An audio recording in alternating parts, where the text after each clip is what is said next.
masih di tema kita yang luar biasa, berdamai dengan takdir. Masya Allah, masih semangat ya Bu Ibu ya? Masih, karena aku mau ngasih lihat video tayangan nih jemaah. Gagal CPNS tapi Allah kasih hadiah yang lain. Wah, hadiahnya apa itu? Ini dia jemaah, yuk kita lihat. Ustaz, dengan tema kita berdamai dengan takdir gitu. Terkadang tuh Allah selalu memberikan apa ya yang tidak sesuai dengan keinginan kita. Kita tuh kadang cita-citanya pengen ini, seperti tadi ya, pengen lolos CPNS, pengen lulus di mana gitu, masuk universitas mana gitu. Tapi terkadang nggak pernah sesuai gitu, nggak pernah terwujud gitu. Nah bagaimana caranya supaya kita bisa menerima takdir tersebut gitu lah.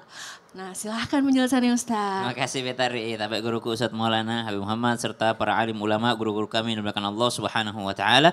Al-Qur'an surah Ali Imran 35-36. أعوذ بالله من الشيطان الرجيم إذ قالت امرأة عمران رب إني نذرت لك ما في بطني محررا فتقبل مني إنك أنت السميع العليم فلما وضعتها قالت رب إني وضعتها أنثى والله أعلم بما وضعت وليس الذكر كالأنثى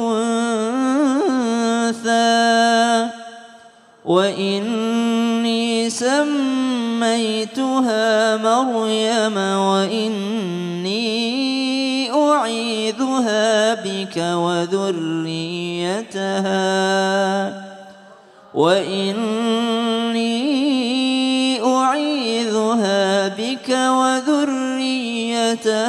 من الشيطان الرجيم.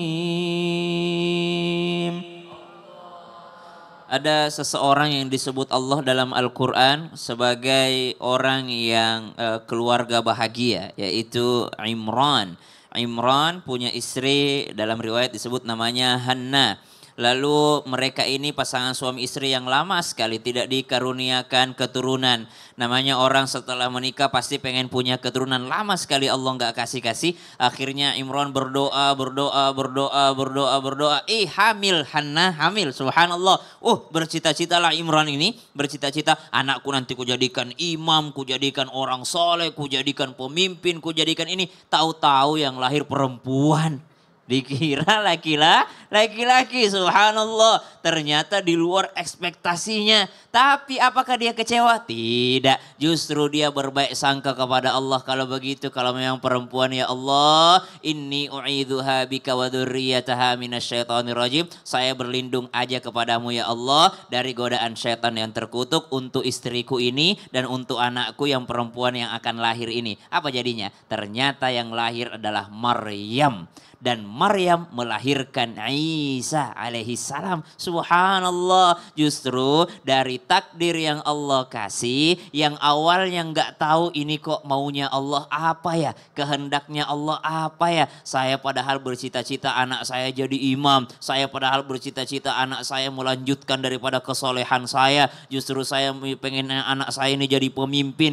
Lo kok yang lahir perempuan, tapi justru dari perempuan ini lahir seorang nabinya Allah, yaitu Nabi Isa alaihi salam. Begitulah harusnya kita memandang takdirnya Allah Subhanahu wa taala. Banyak kok orang yang akhirnya sujud syukur, berterima kasih. Terima kasih ya Allah, untung waktu itu saya tidak lolos CPNS, tapi sekarang saya jadi istri direktur. Wah, dulu saya tidak lolos misalnya jadi bupati, saya tidak lolos jadi gubernur, saya tidak lolos jadi ini, saya tidak lolos jadi ini. Justru gara-gara saya gagal waktu itu, saya berdiri di sini. Saya tidak lolos waktu itu kuliah kedokteran. Saya akhirnya masuk penghafal Quran. Saya masuk PTIQ Jakarta ambil jurusan tafsir. Saya berdiri di Islam itu indah hari ini. Maka banyak di antara orang-orang yang bersujud syukur, mensyukuri apa yang dikasih sama Allah atas apa? Atas kegagalannya di masa lalu. Yang tahu masa depan kita hanyalah Allah Subhanahu wa taala. Manusia tugasnya berikhtiar, berdoa, bertawakal. Habis itu husnudzon, baik sangka atas apa yang telah ditetapkan oleh Allah. Karena mau tidak mau ada yang tidak bisa kita rubah. Terima kasih atas penjelasannya. Tepuk tangan dong.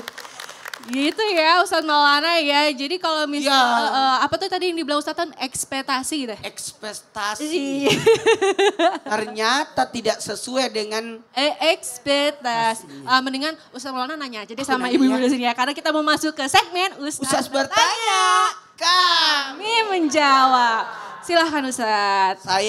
Wah ibu-ibu tuh semangat. Ini aja deh. Udah Ibu, biasa Bu, begitu Bu. Silakan. Assalamualaikum warahmatullahi wabarakatuh. Waalaikumsalam warahmatullahi wabarakatuh. Mohon izin Ustadz. Namanya? Nama saya Diah Januarinda. Bu, saya mau nanya Bu. Menurut Ibu, kalau ada seorang istri menyesal terhadap kenapa dia menikah dengan suaminya, gimana menurut pendapat Ibu? Kembali lagi seperti tema kita pada hari ini. Ya, apa itu? Apa itu ya?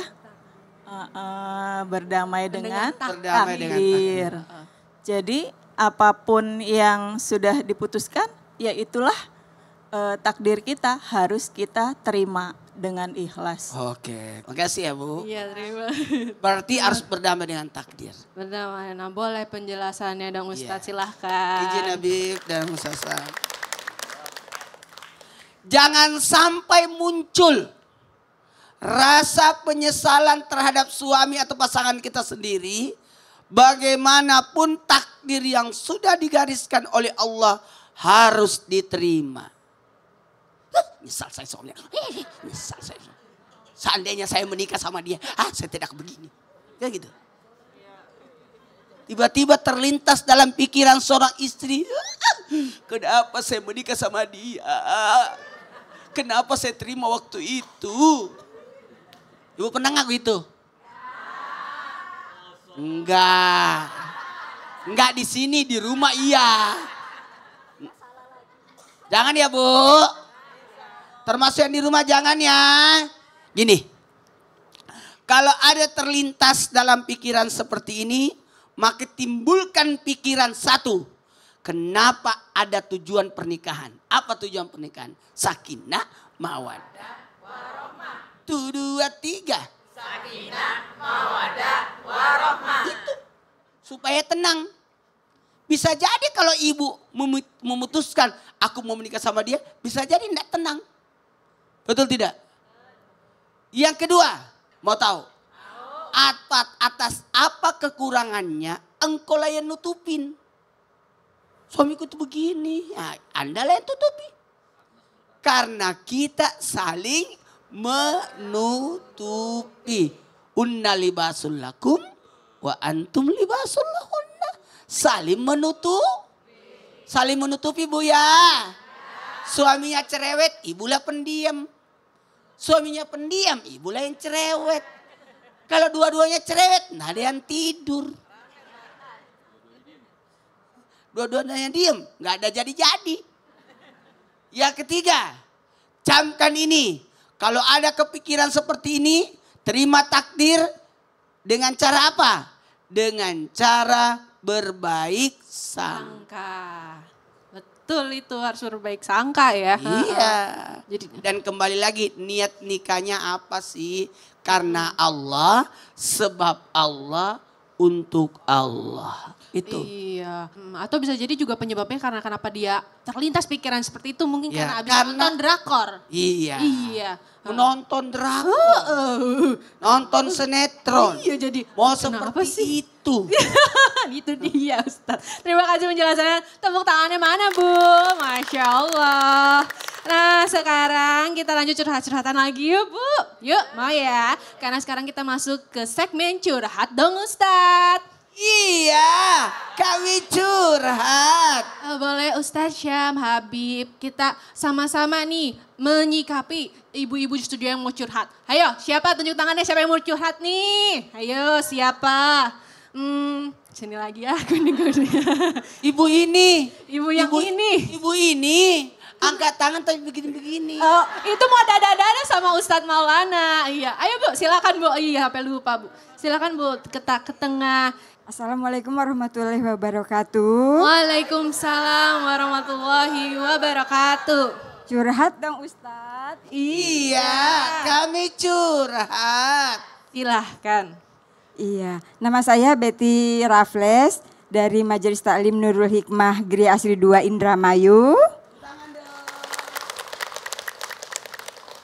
Saya mau bertanya Pak Ustadz. Boleh. Jadi nenek saya punya anak 5, cowok semua. Neneknya. Ya. Nenek. Terus, Oke. ya terusnya yang 4 masih hidup dan ayah saya itu sudah meninggal. Dan pada saat meninggal itu nenek saya memberikan warisan ke 5 anaknya. Dan yang 4 itu diberikan sesuai dengan syariat Islam. Tapi yang ayah saya diberikan seikhlasnya. Pertanyaannya adalah apakah saya harus ikhlas dan berdamai dengan keadaan ataukah saya harus menuntut sesuai dengan hak Islam. Seperti itu. Baik. Terima kasih. Silakan Habib. Pertanyaannya maaf, yang meninggal duluan siapa? Nenek atau ayah ibu? Ayah dulu. Nah, itu permasalahannya. Karena dikasih pun itu sudah bagus. Kalau yang meninggal nih misalnya Ustadz Maulana, contoh nih Ustadz. Apa-apa. Ini kan ilmu waris. Ilmu waris. Ya. Ustadz Maulana saya anak nih. Ya. Ustadz Maulana ayah saya. Saya cucu. Ya, Ya. cucu. Tapi kok beda mukanya ya? Apa? Jadi Ustadz Mungkin Maulana. Habib itu mirip istri saya. Iya. Ustadz Maulana ayah ini Bu, dia perhatikan ayah, saya anak. Saya meninggal. Ini anak saya. Cucu. Paham nggak jadinya benar kan? Benar. Ini anak saya ayahnya. Ini ayah saya kakek kan? Ya. Beliau saya meninggal duluan, ninggalin ibu nih, ini anak nih. Ini masih ada. Berarti kan saya belum dapat waris. Kenapa saya nggak dapat waris? Karena yang punya waris masih hidup. Yang kemungkinan mendapat waris meninggal duluan. Maka saya hukumi dalam ilmu waris mahjub. Tertutupkan. Nah, jadi kalau Ustadz Maulananya meninggal, ayah saya nih, cucunya nggak dapat. Kenapa? Karena saya perantara warisnya sudah meninggal duluan. Begitu Ibu. Jadi Ibu nggak bisa nuntut. Jadi ketika, maksudnya Ustadz Maulana punya saudara-saudara nih. Ibu nih, bapaknya punya saudara-saudara nih, laki-laki. Nah, mereka akhirnya ngumpulin duit, ngasihlah seikhlasnya. Itu betul. Itu benar. Nah, Ibu, ya Sabar ya Bu, Anda tidak dapat pembelaan di sini. nggak, kita bicara hukum. Kalaupun misalnya nggak dikasih pun nggak masalah. Tapi subhanallah keluarga-keluarga beliau masih rahmat. Jadi mereka satu salam baik ngumpul kemudian ngasih ibu, Masya Ya Allah. Pak, Dan seikhlasnya. Jadi udah benar. Bener Bu. karena yang meninggal ayah ibu duluan daripada ibunya. Gitu. Kalau dari Ustadz Syam nih, iya dari Ustadz Syam. Kenapa? dulu. Gimana tuh? Ada komen? Ya berarti intinya harus berdamai dengan takdir. Betul. Gitu ya Ustadz Syam ya, gimana? Kenapa harus berdamai dengan takdir? Karena tidak sedikit orang yang nggak dapat warisan tapi justru dapat keberkahan dari anak-anaknya. Tapi tidak sedikit juga orang yang berebut warisan dari orang tuanya tidak dapat keberkahan dari anak-anaknya. Banyak orang tua itu dizolimi sama saudaranya, tidak dapat. Kalau ibu kan tidak terzolimi, memang sudah sesuai. Tidak dapat dari orang tuanya warisan, tapi justru dari anaknya banyak dapat. Kenapa? Anaknya soleh-solehah semua, sukses-sukses semua. Jadi bagi jamaah Islam itu indah, terima pembagian Allah. Karena itu bukan pembagian nenek, itu pembagiannya Allah.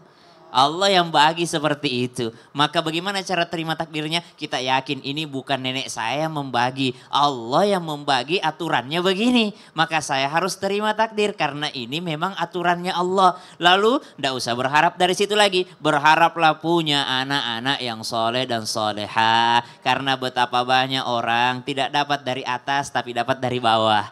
Tidak dapat dari orang tua tapi dapat dari anak-anaknya. Anaknya, mantunya baik-baik semua, subhanallah. Akhirnya dia cerita, kenapa bisa banyak anak-anakmu baik semua? Saya alhamdulillah sabar, saudaraku rebut warisanku tapi alhamdulillah anak-anakku baik sama saya. Justru dia yang dulu berebut warisannya orang tua justru tidak dapat dari anak-anaknya. Subhanallah. Jadi ibu berharap daripada Allah saja, dari ridhonya Allah subhanahu wa ta'ala. Dengan cara apa? Dengan cara menerima takdirnya Allah subhanahu wa ta'ala. Iya, Masya Allah. Masih mending dapat warisan. Ya, ada orang dapat pembagian bayar utang. Iya, subhanallah. Jadi judulnya mah tetap berbaik sangka ya guru ya. Benar. Nah ibu boleh senyum ikhlasnya mana? Iya, Masya Allah. Nah jangan kemana-mana ya. Setelah satu ini kita akan kembali lagi tetap di Islam itu Indah. Jamaah, oh jamaah. Alhamdulillah.